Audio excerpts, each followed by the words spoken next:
Anne Frank was born in 1929 in Frankfurt, Germany. She was one of the most famous victims of the Holocaust and is best known for her The Diary of a Young Girl. She moved from Germany to Netherlands with her family in 1930 after Hitler gained power. However, the Germans invaded Netherlands in 1940. The increasing persecution of Jews forced her family to go into hiding in 1942. During those 2 years, Anne spent her time writing stories and writing in her diary. She hoped to be a writer. However, when her family was transported to the Bergen-Belsen concentration camp, she died of typhus a few days after the death of her sister, Margot Frank. Her father was the only one in her family who survived the Holocaust. After her death, her father got her diary published. The Diary of a Young Girl was originally published in Dutch in 1947 under the title Het Acheterhuis. It was translated into more than 60 languages. It chronicled the various events of Anne Frank's life from 12th June 1942 to 1st August 1944 under the Nazi occupation.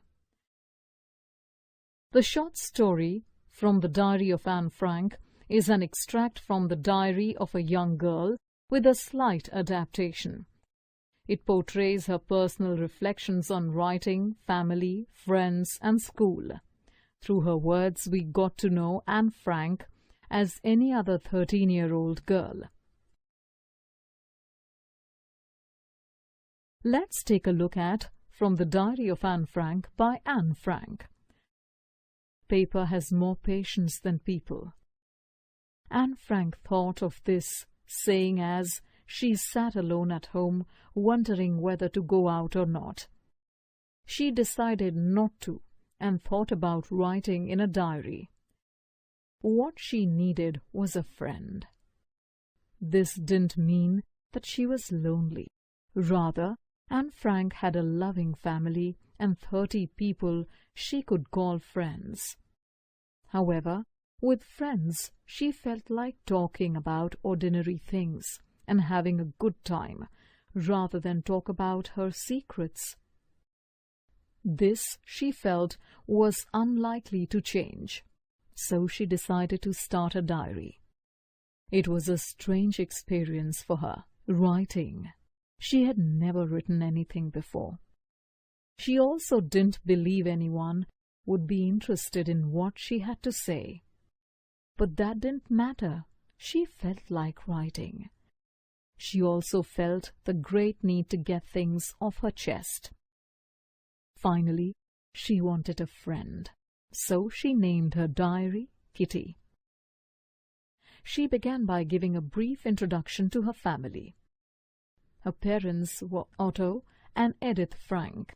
They emigrated to Holland. Anne and Margot, her sister, were raised by their grandmother before they joined their parents. Her grandmother underwent an operation in 1941 and then passed away in 1942. Anne often thought of her. So, having made introductions, she wrote to Kitty on 20th June 1942. Her entire class was terrified of the upcoming teachers' meeting.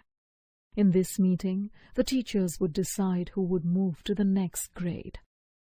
Anne, irritated by her classmates, wrote that at least a quarter of the class deserved to fail. But she also knew that teachers were the most unpredictable creatures on earth. For her, she was not too worried. All they could do was wait and not lose heart. She believed she got along well with her teachers. However, Mr. Keesing, the maths teacher, was annoyed with her for talking in class. So, he assigned her extra homework. It was an essay on the subject, a chatterbox. That evening, Anne thought over this topic. What she wanted was to come up with a convincing argument as to why one should talk rather than write an unnecessarily long essay. So she argued that she inherited this habit from her mother, and there was nothing that could be done about inherited traits.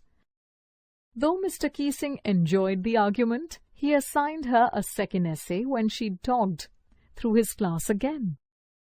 Mr. Keesing liked her second essay so much that he left her alone for the next 2 lessons. However, when caught talking in class after that, Mr. Keesing assigned her a third essay. "Quack, quack, quack," said Mistress Chatterbox. Her entire class laughed at the title. Anne laughed too, but she was also running out of ideas by this time. It was, she decided, time to come up with something else. So, with a friend's help, she wrote a poem about a family of ducks. In the poem, the 3 baby ducklings were bitten to death by their father for quacking too much. This poem was received very well. Mr. Keesing read this poem aloud to the class. Since then, Anne could talk in class and wasn't assigned any extra homework. In fact, Anne humorously confides in Kitty. Mr. Keesing jokes often after that.